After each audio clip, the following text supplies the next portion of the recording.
Okay guys, welcome back to the channel.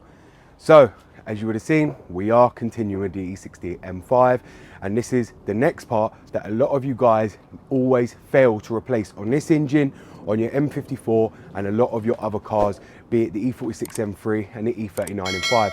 This part is used on a lot of cars and this part always seems to fail.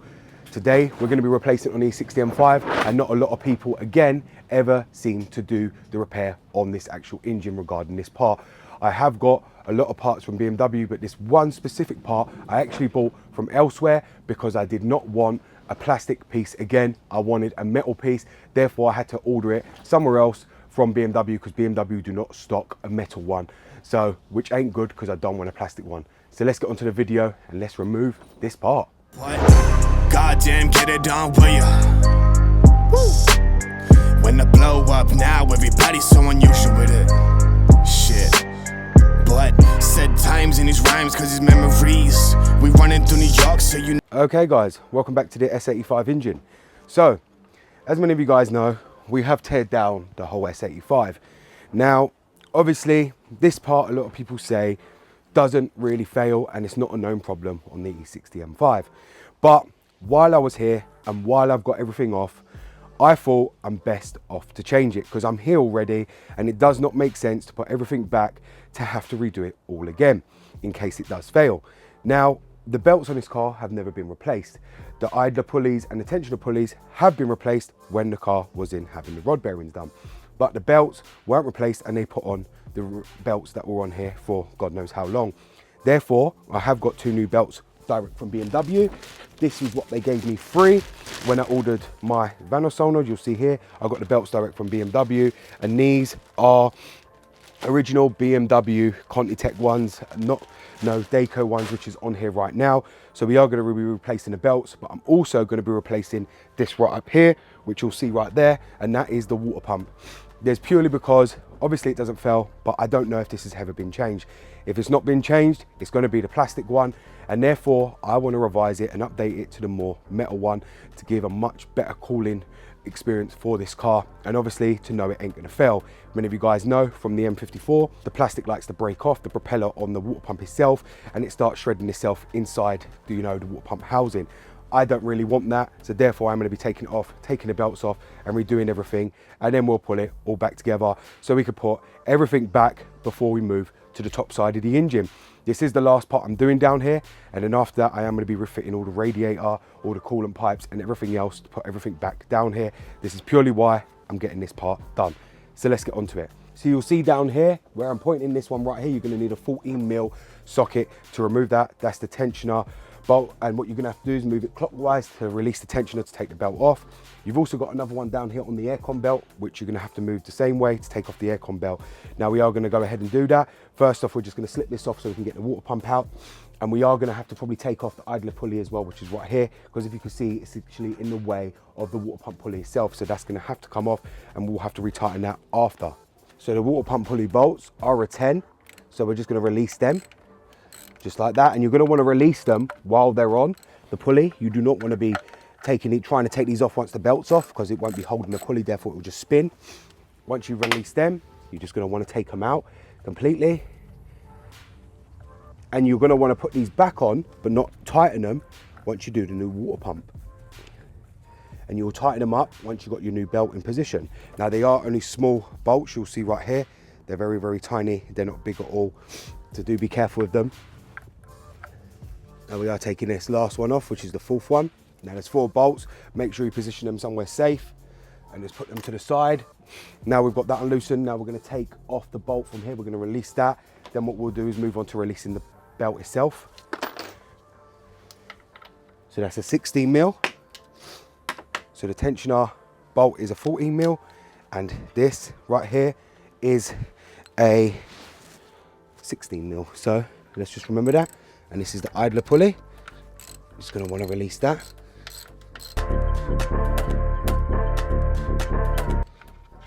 So you'll see the size of the bolt right here. It is a long bolt. And you'll see there, that's the pulley now off. That's somewhere safe. Now what we're going to go ahead and do is release the aircon belt, which is right down there. What I'll do is quickly show you guys the diagram. So you'll see right down here, this is how the belt is situated. The aircon belt goes over the crankshaft pulley after the water pump belt and obviously the alternator belt. It does not go on before that, so do not get that mixed up, and that is the way it will be situated in the engine bay. So you'll see the tensioner there, see the aircon compressor and the power steering pump, everything else before the other one goes over like that, and it will go over all the way around underneath here onto the alternator pulley, around the crankshaft and back round onto the tensioner itself. So just beware to actually check all that before you actually remove it. Now what we'll go and do is just release the tension on the AC pulley, and just like that, that's the AC belt off. Now you can tell by the diagram how the belt goes, so do keep your old one because you can see how tensioned this one was. Let's see if this is an original part. It's usually marked, and no, it's not. It's actually another part, but it is a bit worn, so I'm going to be replacing that for a genuine BMW one. So now we've got that off, now what we're going to do is now release all the other belt so we can get everything else out of here. So we'll take it off around the alternator, and then that's the other belt off right there as well. So just remember how it goes in position, and that is the belt off. Now what we're going to do is take the pulley off for the water pump, which you might have to bang off because they can be a bit hard. And you'll see there, that's the pulley now off. So that's the pulley off the car very easily. You will need to use like some kind of pry bar, just like I did right here, to get it off. Now you will see the water pump right here, and it is quite in bad condition, if I'm honest. It has got a holding bracket also. But if you look at the water pump on these are exactly like the M54, so just bear that in mind. Very, very easy. I believe these are 10mm bolts all round, 4 of them, and it comes straight out. So now what we're going to go ahead and do is just release the 10mm bolts.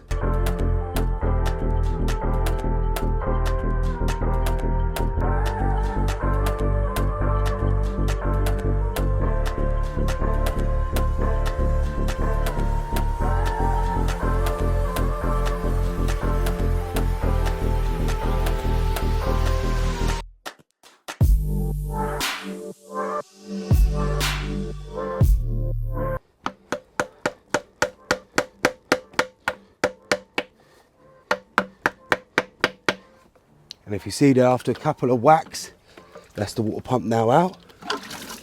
And you'll see all the other coolant from the engine coming out. And that is the water pump now out. So when you remove the water pump, just be careful with this metal bracket right here, because obviously this supports the Vanos oil lines going to all the camshafts on both sides. So do make sure you're careful with that. You can bend it and move it out of the way. Just be careful bending it back. But as you'll see, guys, that's the water pump now out. And we're now going to replace the water pump with the newer one that I've actually got, and put it back in, and then bolt everything back up the same way, and then put the new belts back on. Okay guys, so as you'll see here, this is the new water pump. This is an FAI water pump that I've actually bought. And when you go to open it up, now I did actually think this was a metal impeller one. Come to find out from the company, I actually contacted them, they don't actually do a metal impeller one for the E60 M5. So when you take it out of here, you'll notice this one is plastic also. But you know what, I've removed it and I'm going to replace it anyway, because as I said, I was down here. This is the water pump. It does have the plastic impeller. It's a lot better condition than the other one, which if you see the state of this one is all corroded from coolant getting on it and everything else, and it is a bit rusted. And to be honest, I wouldn't have trusted this actually failing at some point in its life. I mean, the car is on 104,000 miles. And you know, a lot of people don't say they fail. That's because a lot of E60 M5s ain't on high mileage, and any that are, you probably don't hear about the water pump failing because a lot of people don't do videos. So it does make sense for me to change it, to be on the safe side. So I am going to change it anyway, so I know every part of the cooling system has been revised, and this is one part that I wasn't going to let get away with. So now we've got the new water pump. What I'm going to go ahead and do is install it, but first I'm going to lube up this O-ring, purely because I want it to slide straight in, and if you don't, it's going to be tight, and also you can end up destroying the O-ring, which means it won't seal the coolant coming backwards towards the water pump, which again can cause a leak. So just to remind you, you'll see right here, this is to protect and lubricate rubber parts, and this is a rubber part we're actually using. So I'm just going to put some on. So now we've done that, now what I'm going to go ahead and do is try and allocate the water pump into this hole and guide it all in, which you'll probably see it's now in there. Okay guys, so we've now got the water pump and the pulley back on. It was an absolute nightmare. Now, because of that metal holding bracket that goes to the water pump from BMW being stupid, putting all the connecting bracket for all the Vanos line on the water pump to situate on that, it makes doing jobs like this a living hell. If they didn't have put that, the water pump would have been a 5-minute replacement. But because you've got to put the water pump bolts back through that bracket to bolt it to the water pump, it makes this job a headache. If you see the new water pump bits on, pulleys back on, we will tighten down the screws once we put the belt back on and everything else, but it all seems to be flush. All the bolts are back in. I'm now going to go ahead and start putting all the belts back on the engine so we can reinstall the belts and get that done so we can get this engine back together, at least the radiator side and everything else. So let's crack on with it and get the belts on. So this is a new BMW belt you'll probably see here on the writing as well, which I'll show you. It's right here. You'll see there on the writing, it's actually BMW on the belt, and that's the part number. It's made by Contitech. So we are going to put this one first on, which is the crankshaft one. So we're going to wrap it around the crankshaft, around the alternator, and back round to where we need it to go. I'm just going to wrap it around the water pump, which is right here. Wrap it around the alternator as well, which is here under the pulley. Then what we're going to want to do is pull this up and through over here. We'll just round them all, and then you're going to want to put tension on the tensioner to lock the belt into position, which we're going to do now. Now what we're going to do is get our 14mm and lower that so we can put the belt back on. So now what we'll go and do is just lock our tensioner in the clockwise position, just like that. Then we want to, and that's the new belt back on. Now what we're going to do is put the idler pulley back on that we took off. So we're just going to realign this pulley, and you'll have to realign it with the pinhole right there so you don't get it mixed up. So it's a 16 here that you're going to need to retighten this up. Tighten it down before you put your AC belt back on.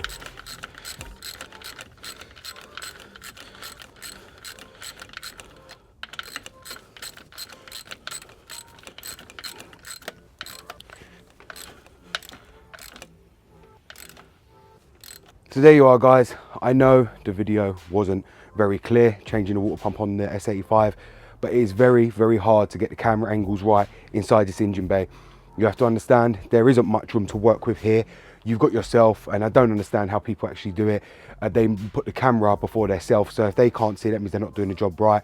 And you have to think, if someone's making sure you see better than they do, then surely to God they are not putting the car back properly, and that's why their car is going to break again, because it is physically impossible on the E60 M5 to film this area down here to get it all, you know, what you got to do to release each belt, and also all the bolts for the water pump. It's very, very hard, and to get the camera angles right, it's very, very hard unless you've got someone holding the camera for you and making sure your head ain't in it the whole time while you're actually filming. But you've seen me remove the water pump. It's the same like it is on the E46 on the M54 engine. Very, very easy. It's just a mechanical water pump, no different, and it's very, very easy. Just be careful with the bolts and obviously the bracket that holds the Vanos line, because you can easily thread that, and if you do cross thread that, you could be in for some serious issues where your water pump will not be able to bolt back up. Luckily, I didn't have that issue, but I know a lot of people do get the issue, especially what I've seen online from people having to do the water pump, and that's why a lot of people do leave it. Would I recommend to do this if it don't need changing? No, I won't recommend to do it unless it really does need changing, purely because it is a headache to actually change it, and there's no need to actually remove it unless you really have to. And believe me, there is no reason to actually remove that unless you really, really have to. And for me, it's something I won't do again if I did get another one of these cars, unless it was completely gone, because it's just time consuming, and mine was perfectly fine. But I have changed it for peace of mind, because I have changed everything else and because I was here. But I wouldn't recommend you to do it just for the sake of it, because you can, unless it fails. So I hope this video actually helps you guys, and thank you for watching this one. Okay guys, so as you've seen there, I've now replaced the water pump on my BMW E60 M5, which has the S85 engine. Now I know many of you are going to watch the video and see that it wasn't very clear on how to do it, but as I said to you, it is very, very hard and very tight in the engine bay on the M5 to show you anything. It's also very hard to get a camera down there when I'm the only one shooting these videos. I don't exactly have a cameraman to hold the camera, to put it down there to show you guys or to monitor where my head is. So it's very, very hard to be able to get the angles right to show you guys where and how to position where everything goes.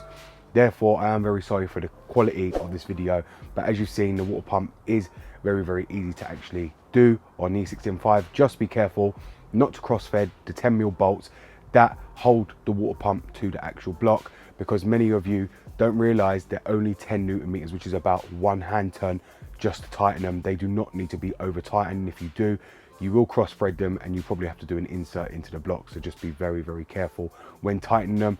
On the E46, they do have the studs, however, and they're just nuts that you tighten, but on these, they're actually screws, so you can easily cross thread them, so do be careful.